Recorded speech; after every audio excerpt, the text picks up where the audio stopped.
This conversation explores a remarkable initiative at the intersection of music and health. It was masterminded by Grammy-winning artist and educator Esperanza Spalding. It's called Songwrights Apothecary Lab, S.A.L. And it is a workshop. It's also a community-connected artist residency, and what results from that combination, new music, but not just any new music that heals. Our moderator is Julia Diamond, Vice President of TMC Arts, the Music Center. The panelists are Dr. Marisol Norris, founder of the Black Music Therapy Network, Inc., and Aesthetic Healing, LLC. Also, Josephine Ramirez, Executive Vice President of TMC Arts, the Music Center, and Dr. Denese Shervington, Professor and Chair of Psychiatry of the Charles Ardrou University. Thank you. Hello. Welcome to this session about partnerships in arts and health across the arts and health sector. We're going to be focusing today on Songwrights Apothecary Lab. My name is Julia Diamond. I'm the Vice President of TMC Arts at the Music Center, and I'm here in very good company with Dr. Marisol Norris, founder of Black Music Therapy, Inc. and Aesthetic Healing, LLC. Josephine Ramirez, Executive Vice President, TMC Arts, the Music Center, and Dr. Denese Shervington, Professor and Chair of Psychiatry at Charles Ardrou University. And we do want to take a moment to acknowledge that we're having this conversation that's very meaningful to all of us in a very complicated backdrop here in Los Angeles. There have been a week or so of unrest, and a lot of people, I think, are feeling afraid for their loved ones, for themselves, for their community. It also, at the same time, makes this conversation even more timely, even more relevant. So we may reference that in the course of the conversation, but we wanted to give it some context. So we're going to start today by trying to invite the listeners into an understanding of what is Songwrights Apothecary Lab.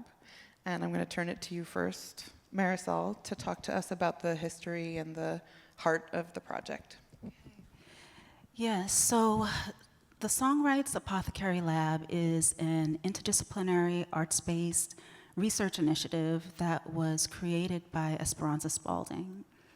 The project includes the collaboration with artists, with arts and health practitioners, researchers, scientists, community partners that are all working towards this goal of really using music, and particularly the idea of the song, to meet the needs of individuals and communities in their own health and healing.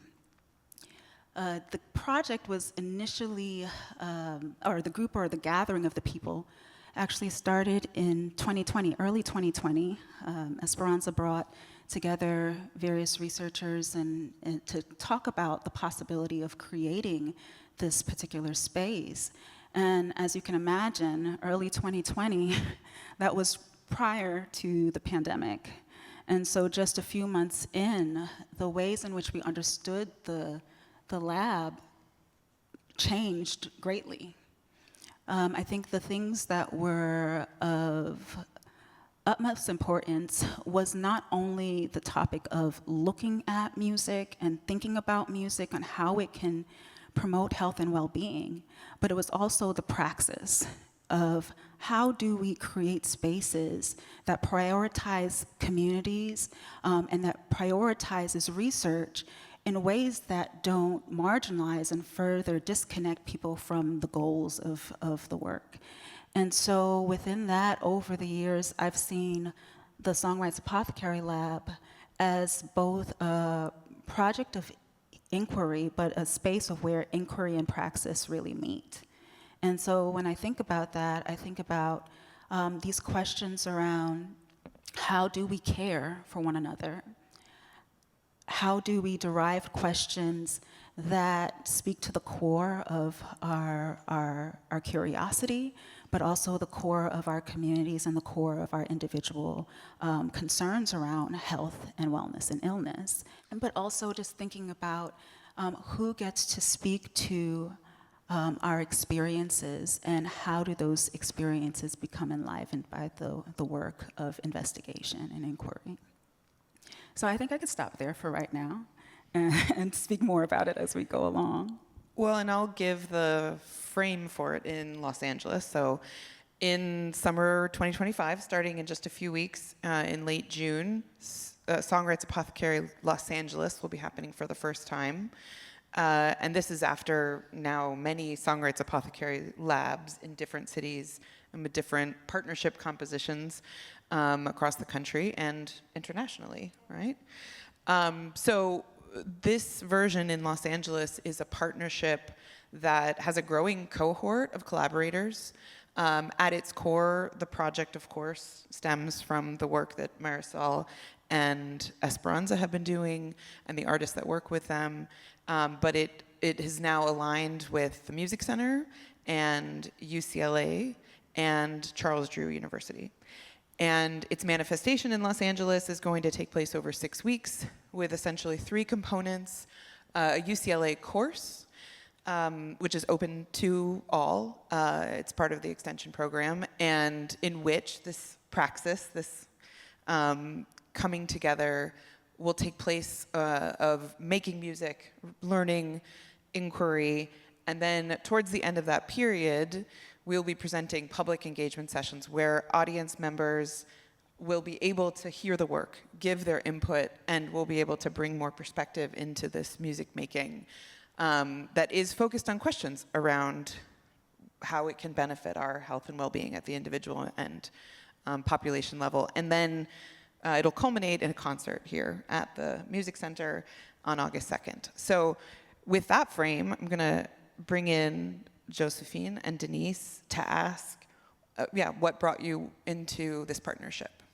So prior to knowing about the Songwriters Apothecary, I had been working with Dr. Helena Hansen at UCLA. We're involved in a project funded by a neuroscience foundation to look at how neuroscience can best serve society. About 2 months in, so to prepare for that, of course, Charles Drew came in as the university that is really centered in community partnered work. So prior to engaging, we asked community members, and these were kind of bi-directional community members. They lived and grew up in South LA, but there were also many of them in the medical field or science field. So they brought their lived experience and the intellectual growth they were having as scientists, whether it be doctors, nurses, whatever, but very grounded in, I grew up in South Central LA. And we did a series of human-centered design workshops with our community members. And that is a process of ideating, okay, we have a foundation that says we want to see how best neuroscience can serve communities that have been underrepresented and underserved. What's your input? What do you think we should do? And we kept ideating around, this is neuroscience, this is our lived experience. How do we meet? And out of these series of human-centered design workshop, our community members said they really wanted to address issues of intergenerational trauma, but they also wanted to look at the resilience that has taken us through all the historical trauma over the years. And music and just being engaged with nature. In South Central LA, there are not all these beautiful trees just around, the neighborhood. And they wanted nature, and they wanted music, they wanted the arts. So when we were introduced to the Songwriters Apothecary, I said, I'm in. I'm in for me and my community. My life prior to being in Los Angeles was in New Orleans, working as a community psychiatrist, psychiatry and public health, trying to address from a population collective healing perspective, how do we keep our children well after we'd had such a severe disaster 20 years ago, which was Katrina. And for our part, the Music Center, I have to always remind people of the truth that the Music Center, no matter how beautiful and fancy it looks, and it is a public facility. We are a county institution. This is owned by the people of Los Angeles County, and these are structures and a real animating source that's about public service. So we have a real Venn with our partners at UCLA and at Charles Drew, and we have the core of art as our tool. And we at the Music Center are in an evolution, as we're, of this institution reaching for more relevance, more responsiveness. And part of what we do, we have a department called Civic Strategies and Partnerships. And we have a long history through the work there with community partners. And we also had, kind of getting back to how we all met, was that I have a board member who's head of UCLA Health. And she let us know about Dr. Helena Hansen and wanted me to meet her. And I wish she was here. She's just one of the most loveliest human beings on the planet. And that sparked a real conversation about this project that she'd heard about, which was with Esperanza Spalding. And the kind of perfection came through in my mind because we were always challenged in a big, kind of old school cultural, high culture institution with the work that we're trying to do towards relevance and responsiveness and community engagement, towards working with artists that can say both things, that have a high level of artistry and at the same time, an artist like Esperanza, who equally has a commitment to people and community, and again, very specifically, this use of music making as a tool, as a key to health. So for an institution this large, to have a partnership with an artist that can say the things, both things, that we feel are equally important, it was just too good an opportunity to pass on. And so we launched, 2-3 years ago, having these conversations.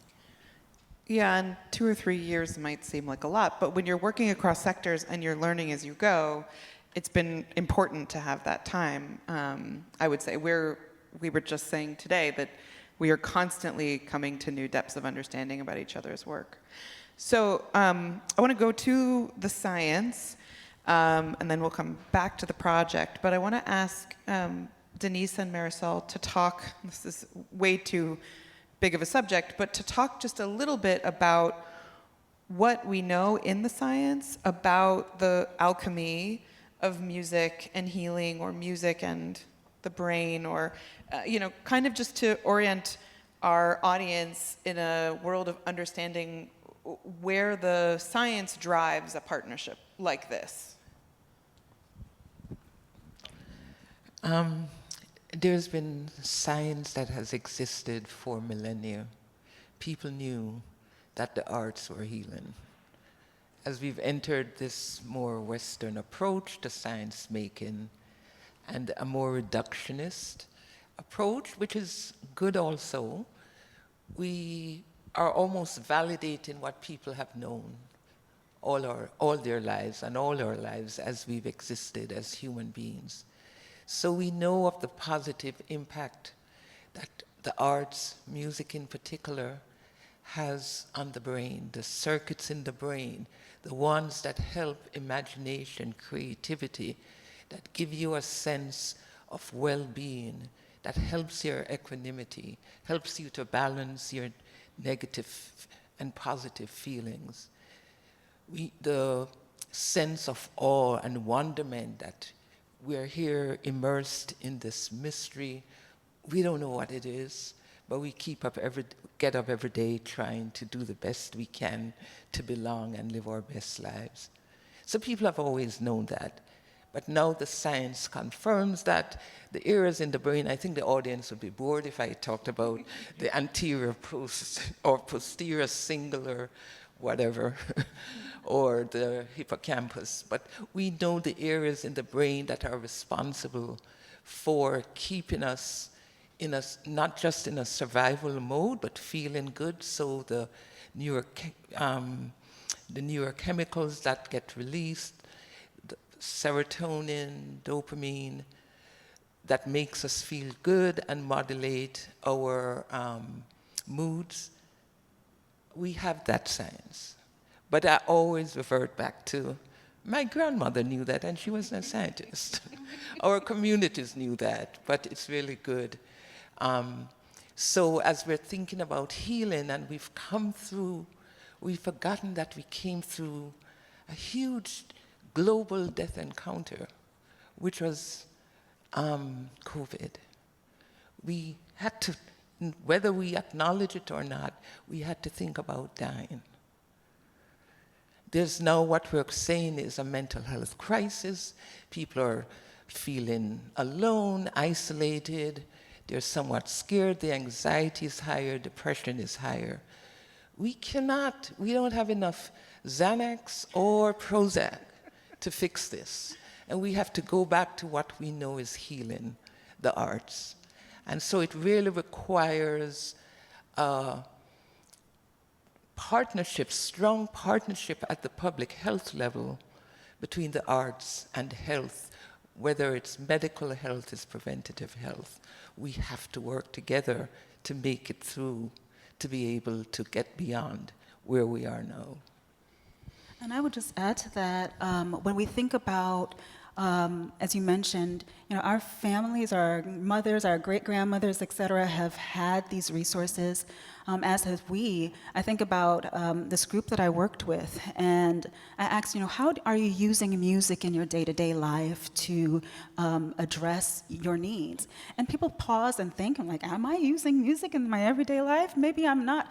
And then eventually it dawns on someone that, hey, actually I hum to myself quietly when I'm washing dishes. And I'm like, okay, you hum to yourself when you're washing dishes. Why is it that you're humming to yourself when you wash dishes? I haven't really thought about all the details of that, but if I kind of start tracing it back a little bit, sometimes I'm thinking about, things that have gone wrong in the day. And my humming kind of calms me down. Then we realize that humming becomes a self-soothing mechanism that is allowing someone to deal with the dissonance of their life. And then we recognize that the things that we don't always name as healing mechanisms have always been those healing mechanisms, right? And so I think a lot of our practice is being able to put names to the things that are already existing so that we realize that there are resources that we can pull out when we need them, right? And so I think that there's so much that has not been told because we haven't leaned into that space. Also, I would want to talk about music itself. Oftentimes we talk about music like as if it's an abstraction. It's this thing out there that does the thing, and we have to figure it out, and we have to dissect it, and hopefully as we dissect it, we find something that transforms us, and not realizing all along, music is us. Right? It is the way in which we've created and constructed sound to make our world beautiful, also to sometimes disrupt our world. And I think about that right now when we think about all the conflict that's going on around us. Music doesn't solely serve as as a way to reframe things to make them more pleasing.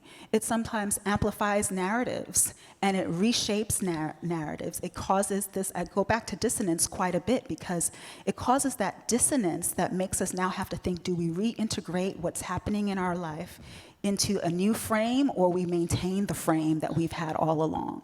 And so I think science is coming to new ways of understanding this work, and at the same time, I feel like there's a lot that is happening that has not been actually noted. We have some working theories, we have some things that are kind of rock solid, but I think how communities and how individuals process music in a way that constructs new meaning for their own personal lives and their lived experience is really important, and I think that's part of the new field, the new spaces that will go. Can I just go rogue here for a second? Because I was thinking about the kind of practice of what you're talking about. In an arts organization, in a lot of arts organizations in the nonprofit field, we separate music as, we often say it's the professionals that do it and we sit and watch them. And it's actually one of the ways that Esperanza and I first connected is that we both love this book called Musicking, which you probably know. And it talks about how, it's a verb, and it's something we all do. And, it's our belief at the Music Center that it's also something we do, that everybody does. To your point about humming, to the ways that we listen to the radio and dance also. We are big on dance here. But I feel like there's a sort of practical equivalent of the way that you describe it in your field as for organizational practice. How do we recalibrate that, sort of concert-going, more formalized way of experiencing music to programs and things that we support that get people actively engaged in their own music making. And I think that's another reason why, getting back to the former question, why we were all interested in this project. And Marisol and I had an interesting conversation before. We were talking about the clinical practice of art therapy, and that so often it leans towards a hands-on modality, that is an active way of being a part of your own healing. And I think that also resonates with a lot of the programmatic thinking here at the Music Center and probably, hopefully, more and more so across the arts field. I want to bridge to talking a little bit and hopefully leaving some helpful thoughts for listeners and audience watching who are either on the art side or the health side, because more often than not, you're on one side or the other. And we're hopefully striving towards more intersection. But what have you learned working in partnership across the aisle, so to speak, outside of your home field of arts or health, that has been helpful for you, maybe was surprising for you, but that has made the partnerships easier to operationalize and maybe ultimately led to better impact when you've had to stretch out of kind of your home community of partners? I would guess I would kind of start off by saying that true collaboration actually takes deep listening and humility. And I think that when you have people of different backgrounds, different expertise, different ways of knowing, it's easy to kind of follow the broad model that just pushes towards product and to get things done. But the time that it takes to truly build trust, build relationship, cultivate empathy, cultivate the things that we're hoping, the good things that we're hoping to come about through our work, actually just requires time. And that means that we have to go against the grain, and we have to kind of moment by moment check, the motivations and the intentions that we have that would make us kind of circumvent the work. And so that's why I always think about this project as a reflective experience around what it is that we do to care for people as well.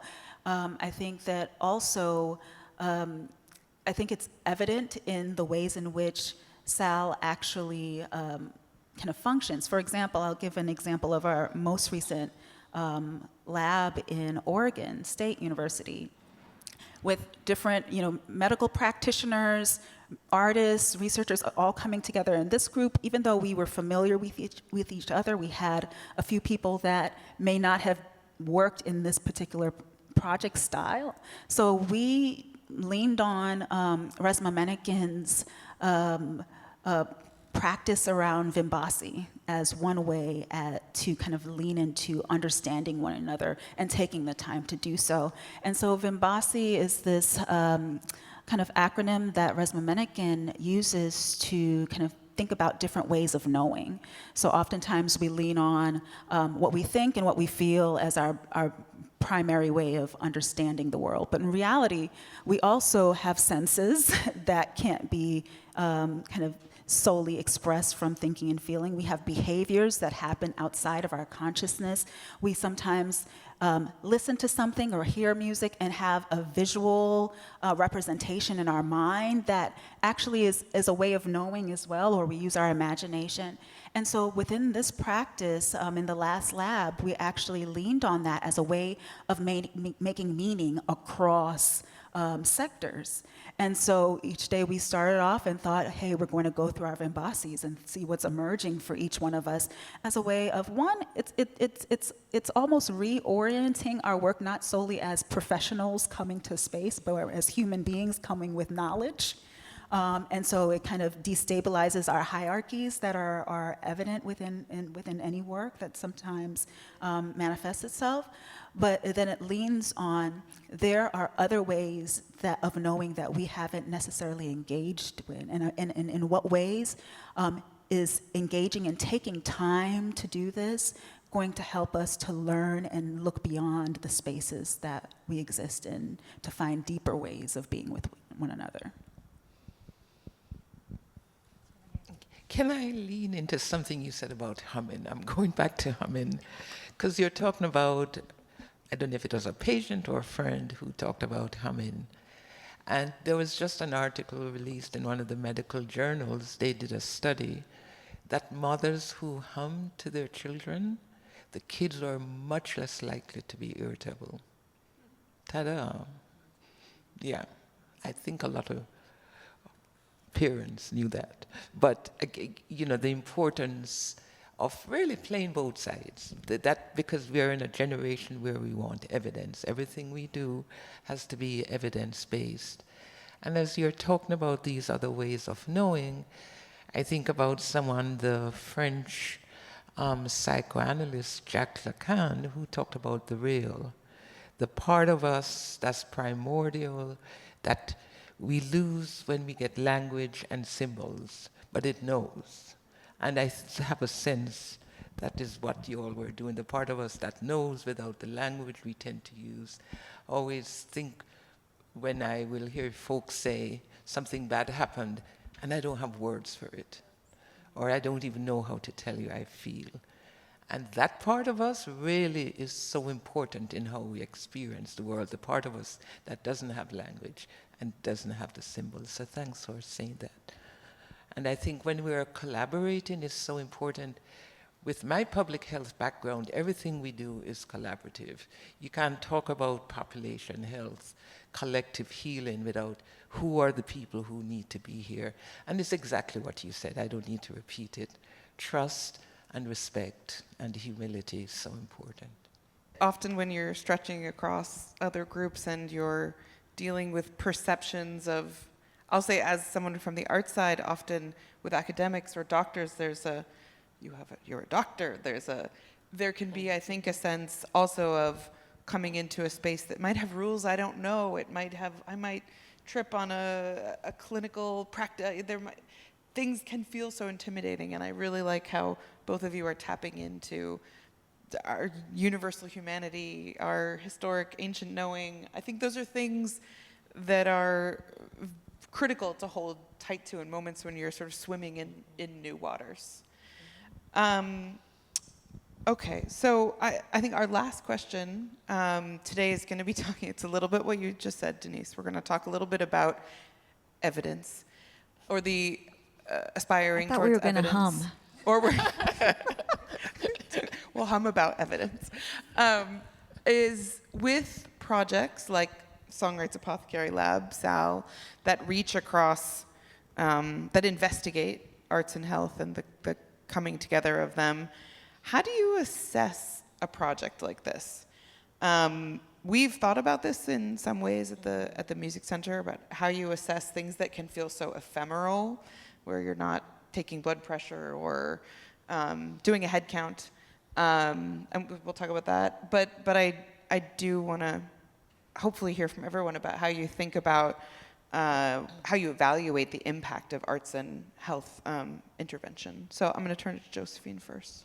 Yeah, Denise and I were talking about the work that we've done at the Music Center a little bit, and one of the things that she said, she always says these great, profound things, was that what is true is what people feel. And what we strive to do, we have you'll see over here, a fancy title, Theory of Change. All it means is this is what we believe.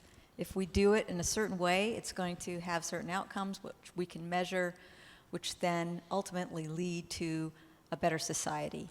And so we try to design all our programs in such a way that people feel meaning, they have joyful experiences, they feel welcome, they feel safe, and they reflect participants that look like LA County. And if we do those things, and we strive to do those things, we collect data that we suspect is going to show something having to do with increased well-being, something having to do with people understanding each other better, their creativity being increased, their connectivity between one another being increased, and their feeling that their own identity is being valued. So we collect data at everything we do across all of our programs to look for that kind of impact. And we tweak our program design based on what kind of impact we see that we're getting. So when Denise and I went over this work, she was reflecting on the kind of similarity between the work they do in public health to find, a logic model or a theory of change that is about the impact on the public. So that's what we do, and we're hoping that our model can apply specifically and I guess more directly with our measures about well-being on the S.A.L project. But we do that for all of our programs. What Josephine didn't say, I said, do you have a public health degree? When I saw her theory of change. Because we had been really trying to think about, because the process is so generative, it's not that easy. Things might change because they're constantly generating new ways of doing. So I was so happy to see this framework that we then can apply in a much more specific way to the activities, the processes and activities, knowing that eventually what we're interested in, again, is how are people feeling as a result of that. Because when people feel better, they feel good about themselves, they tend to project that onto other people. And that's what we want. More people in our society feeling grounded, feeling good, know how to understand their emotions, understand that as human beings we cannot survive without each other. We will die. A baby, an infant that's not touched in 7 days will die. That's how important human touch and human love is. And I think, to me, the arts must become much more integral to how we think about ourselves in terms of our well-being and our health. So we're going to use your framework, and we put the little cute things in there, but at the end of the day, it's how we're feeling when we do this. And are we better people for this? And I would also just kind of add some of the various experiences that we had with S.A.L, particularly, I'm going to lean on the last experience, in that it was an iterative process. We were actually exploring the experience of cancer. S.A.L, actually, I'll just note, I work with some people that really care, okay? That actually care about each other and care about people. And so In the last project, Esperanza called and said, Marisol, we would like to support you in your cancer journey. Can we make some music, derive some music that would be healing for you? And I said, of course, please do. And then she asked, would you like to participate in your, I was like, of course, and I think she knew I was going to say, of course I'm going to participate in my own healing. And I want to be able to share and express what I'm experiencing. And so we did have this lab, and what we did was, there was a lot of deep listening, talking to what it feels like to be diagnosed with cancer and then surviving cancer, moving through that journey. And then we used art as method, as a way to distill some key themes, and started creating music around it. And so each member of the lab created a song based upon the stories that I told and the stories that resonated with them and that they would see in the research around cancer experiences. And then we went and shared it with the community that was present to talk about, how, speaking specifically, like how can music support this experience, but more so, the music that we create, does it accurately convey these different ideas around what one may experience during cancer? And what we asked the community to do was to write and reflect on the songs. And so when we received all of their responses back to the music, we can start seeing the themes emerging that were in the conversations that we had and that were present in the research, et cetera. And so then we were able to kind of note that the music becomes effective if it accurately reflects what the experience is in the audience. And so data can look like many different things, but I think that's one way in which we apply theory to actual research method and practice. Thank you. I think that's really helpful to ground everyone in a specific lab and a specific experience. And this one coming up in Los Angeles will have different questions that'll emerge out of the lived experience of the people who are part of it. A large contingent of them are from partners that we are working with and that Denese is working with in South Los Angeles, primarily in Willowbrook. So we're really excited to see what comes out of S.A.L. LA. And I want to thank everyone. I wish we could keep talking, but more to come, perhaps after S.A.L. LA. And thank you for your wisdom and for being here today and for the commitment to this work. Thank you. Thank you. Thank you.